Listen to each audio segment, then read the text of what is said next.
दरम्यान मृतांच्या कुटुंबियांना मुख्यमंत्री सहाय्यता निधीतून 5 लाख रुपयांची मदत दिली जाईल अशी घोषणा मुख्यमंत्री देवेंद्र फडणवीस यांनी केली आहे।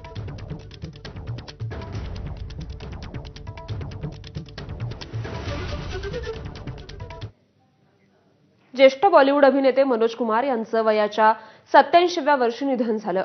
मुंबईतील कोकिलाबेन धीरूभाई अंबानी रुग्णालयात त्यांनी अखेरचा श्वास घेतला। ANI या वृत्तसंस्थेनं मनोज कुमार यांच्या निधनाचं वृत्त दिलंय। प्रकृती अस्वास्थ्यामुळे काही दिवसांपूर्वीच त्यांना रुग्णालयात दाखल करण्यात आलं होतं आणि अखेर त्यांची प्राणज्योत मालवली आहे। मनोज कुमार यांनी केलेल्या देशभक्तीपर सिनेमांमुळे त्यांना भारत कुमार असंही म्हटलं जात होतं। 1992 मध्ये पद्मश्री आणि 2015 मध्ये दादासाहेब फाळके पुरस्कारानं त्यांना सन्मानित करण्यात आलं होतं।